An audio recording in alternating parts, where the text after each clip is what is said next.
In the black night of the Bering Sea, a blizzard lashed the water with enough force to bend steel. On the deck, cables weighing tons vibrated with each beat as if ready to burst at any moment. A giant net, nearly 100 meters long, rose from the sea, carrying a mass of creatures so dense that the surrounding water changed color. In that moment, no one said a word. No one was surprised, because what was falling down into the freezer had become the breathing rhythm of an entire industry. This is pollock, who fish are flooding the oceans, bypassing embargoes and taking over global markets at a rate unprecedented in the history of the seafood industry.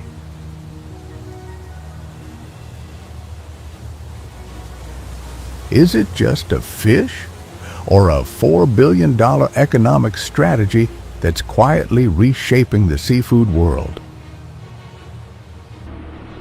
The Discover invasive pollock. How Russia's $4 billion fish is flooding global seafood markets.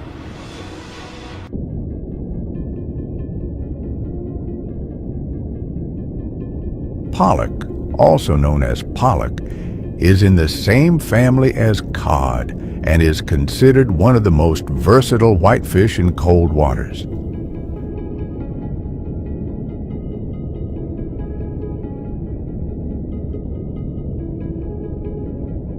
They thrive in temperatures between 0 and 7 degrees Celsius, surviving well in icy environments that many other species cannot endure for long. Their ability to move in large groups of between 5,000 and 20,000 makes it easy for them to colonize new sea areas when conditions change.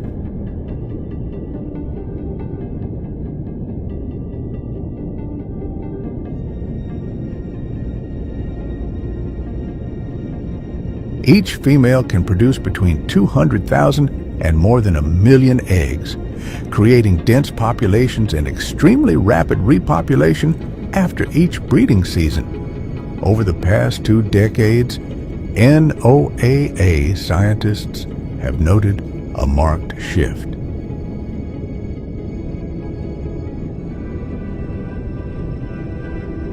As ocean temperatures warm, pollock schools continue to move northward by 200 to 300 kilometers, entering areas formerly occupied by cod, haddock, herring, and capelin.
In the frigid Bering Sea, Russia's industrial fleet operates like a giant system that never stops. The ships weigh between 6,000 and 10,000 tons and are nearly 300 feet long, moving in 40-foot waves with their decks always covered with a layer of ice 30 to 40 centimeters thick.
They are designed as floating factories, with processing, filleting, and freezing lines right at sea, allowing continuous operation for many days without needing to dock.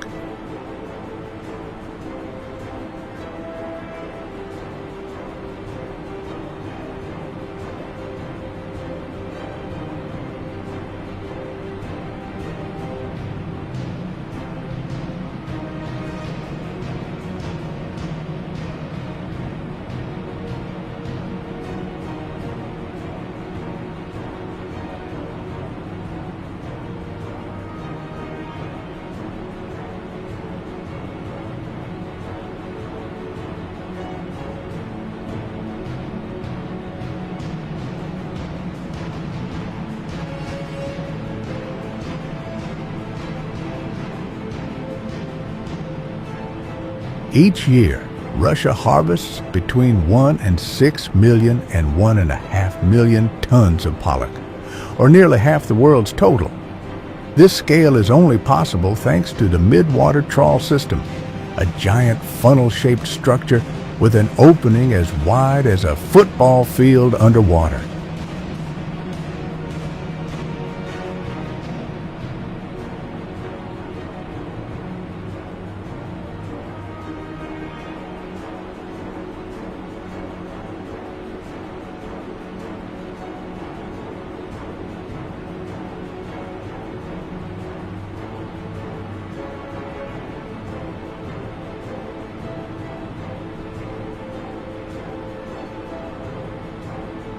When lowered to the middle deck, the net gathers the entire pollock school, moving into a dense cluster, and then collects it in the final net bag. Each pull brings 30 to 40 tons of fish onto the deck, and the boats make 10 to 15 pulls a day, creating a continuous harvesting cycle with almost no breaks.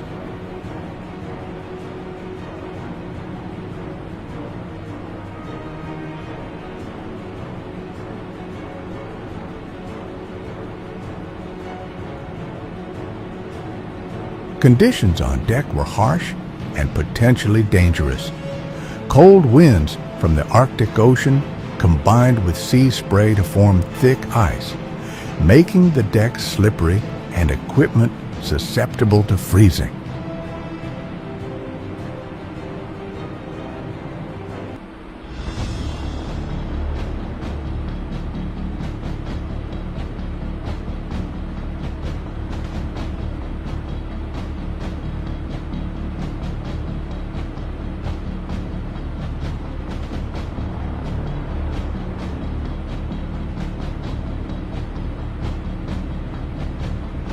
As the net bag containing more than 24 tons of fish was pulled up, the tension on the steel cable was so great that even the slightest movement was enough to send it slamming against the deck like a heavy metal bar rushing at high speed.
Serious accidents such as getting your feet caught in cables, compressive fractures, or falling into the sea at temperatures near 0 degrees Celsius occur frequently, and people who fall into the water have only a few minutes to survive before their body loses all its heat.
As soon as the net is loaded into the hold, the industrial chain begins to operate.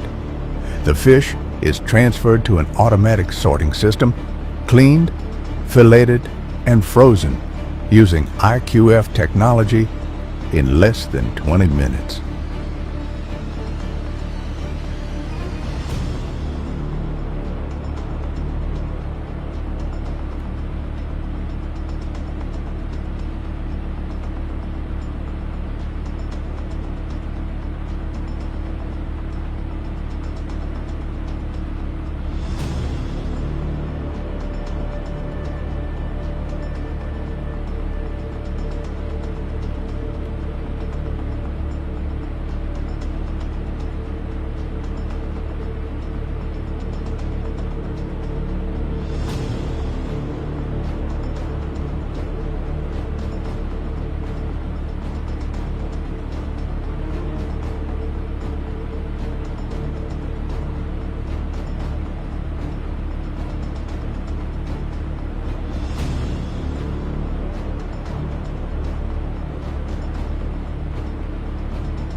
Each batch of finished products is packaged right on board and put into cold storage with a capacity of hundreds of tons, ensuring consistent quality and minimizing heat destruction time.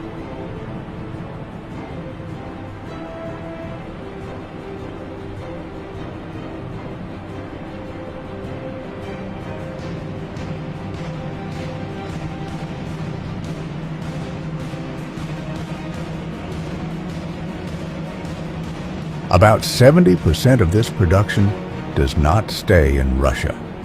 It is shipped directly to ports in China, where thousands of workers continue to sort, refillet, and package it for the U.S., European, and Japanese markets.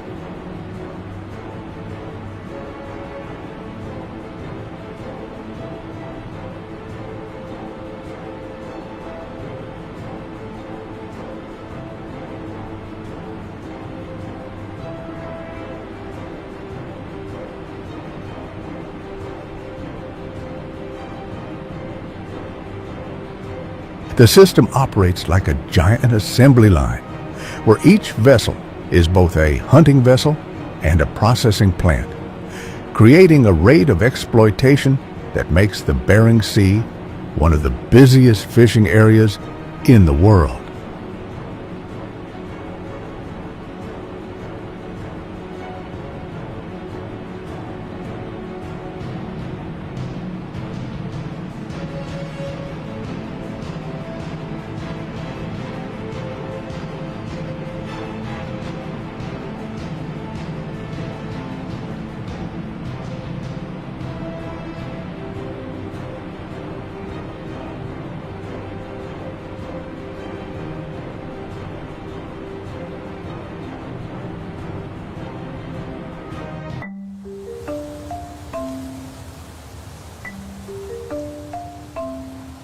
In northern Chinese ports, especially Qingdao, Dalian, and Ningbo, huge volumes of seafood arrive every day. Most of it is not caught in China, but comes directly from the Bering Sea and the Sea of Okhotsk, where Russian ships have just completed their first transshipments.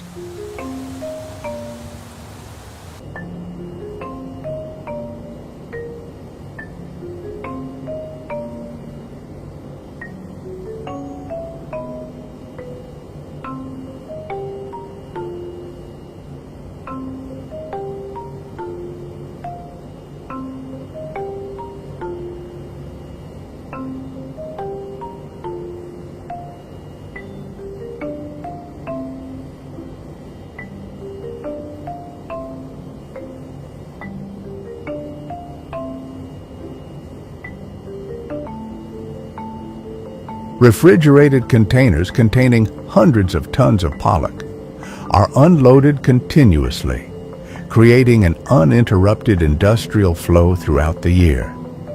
The reason China has become the world's filleting center comes from two factors: competitive labor costs and huge processing capacity.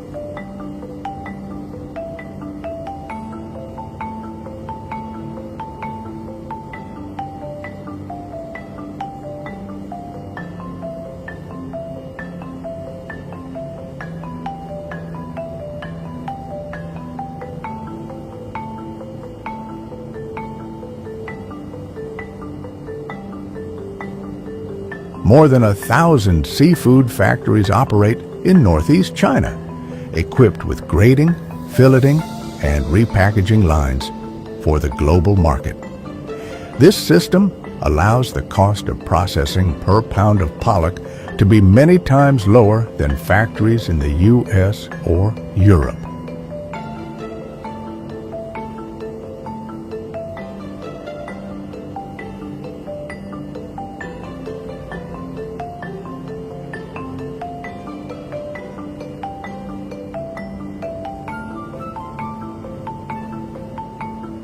As a result, nearly 70% of Russia's pollock catch passes through China before being exported.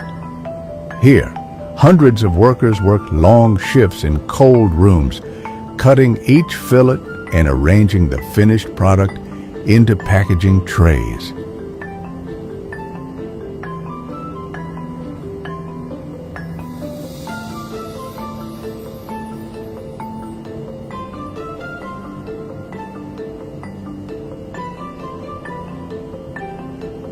This process creates a peculiarity in the global supply chain. The actual origin of mining is obscured when the product is labeled processed in China. This allows large quantities of goods from Russia to reach the U.S., European, and Japanese markets despite many embargoes in effect.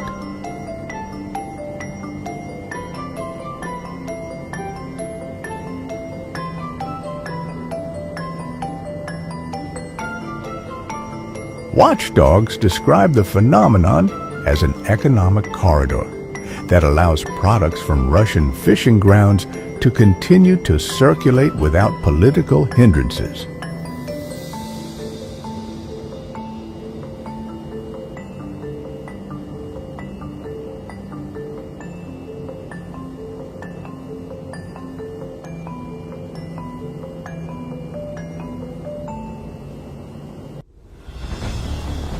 Marine conservation groups warn that part of Russia's pollock catch may be linked to unreported, unregulated, or unregulated fishing.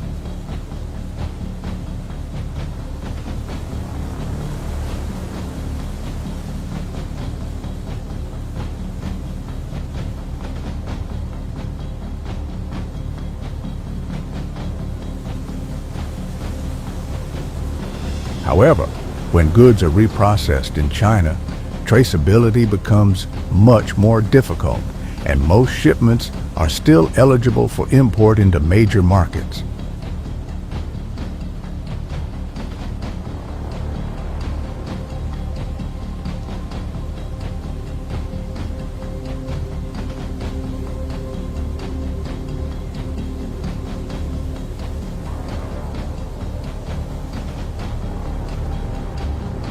This has many policymakers in the U.S. and Europe concerned that they are inadvertently creating dependence on a supply chain that lacks transparency. In the market, the amount of pollock processed in China creates a strong competitive advantage in price.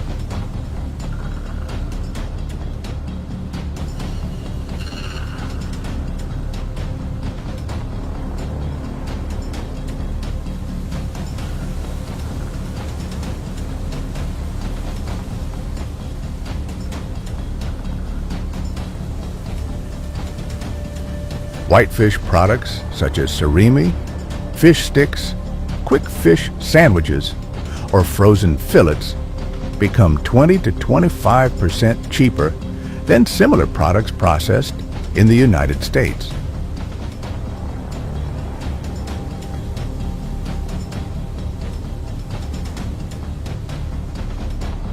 This puts direct pressure on the Alaska pollock industry, an industry that employs more than 30,000 people and contributes billions of dollars to the local U.S. economy.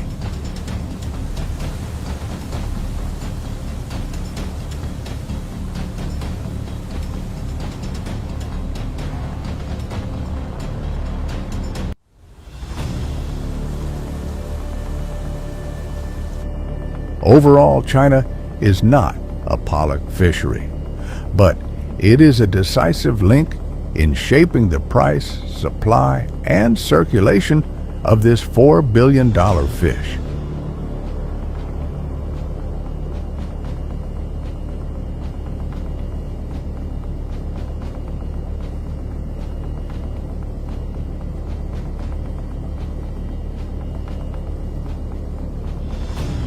And in the combination of industrial scale, labor advantages, and a wide trading network, Operation China became the central engine that made Russian pollock appear in most supermarkets around the world, sometimes without the consumers even knowing.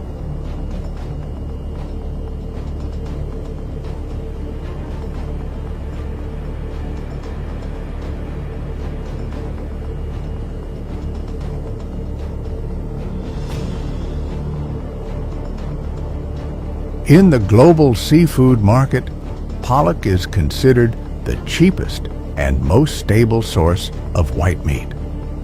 With Russia controlling nearly half of the world's production, any fluctuations from the Bering Sea have the potential to directly affect supply chains in the U.S., Europe, and Japan.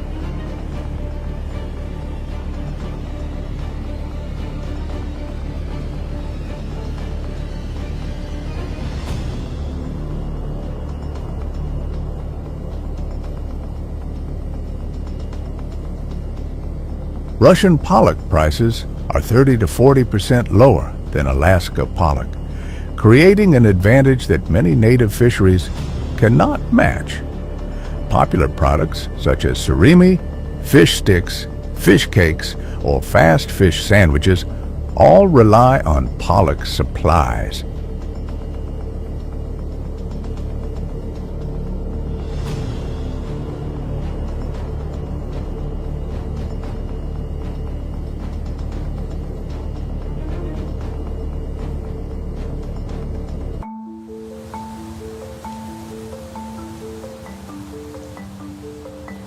As cheap goods from Russia via China flooded in, production costs fell sharply, meaning profits for major food chains increased significantly.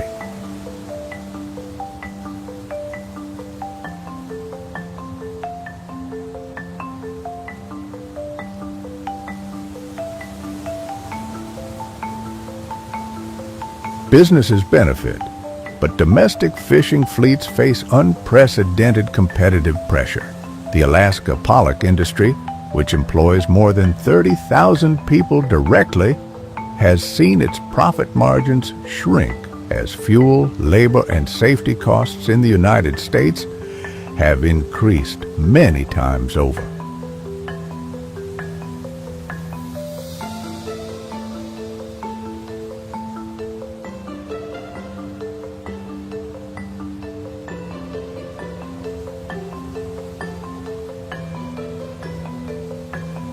In Europe, cheap Russian pollock has hit the cod and hake industries hard. Many processors in Norway and Iceland have been forced to adjust production or switch to other species with higher profit margins.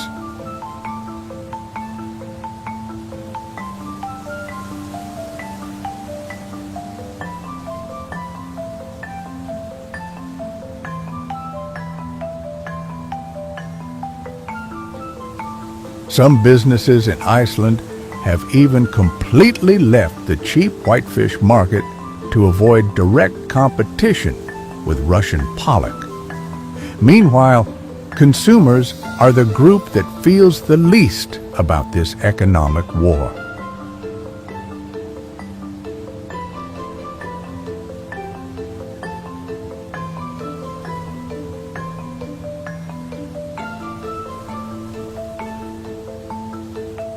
However, experts warn that reliance on low-cost but opaque sources could pose long-term risks.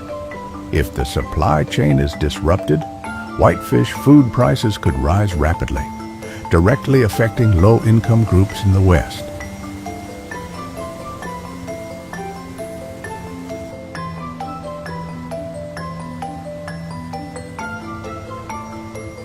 The implications are even greater at the strategic level. As millions of tons of Russian pollock continue to pass through the Chinese factory system before returning to Western markets, questions of control and sustainability become urgent.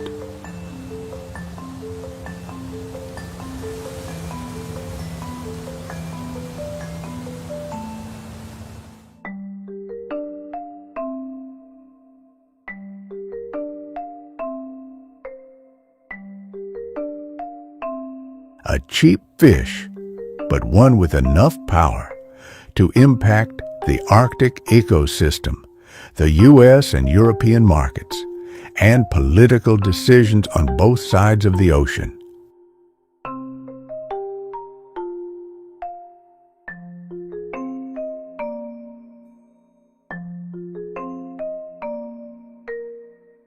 In a supply chain that stretches from the Bering Sea to Chinese factories to the dinner tables of hundreds of millions of people, pollock is more than just food.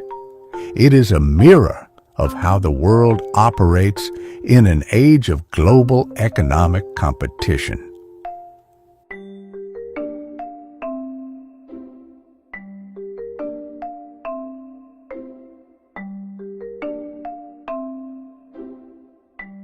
The discover.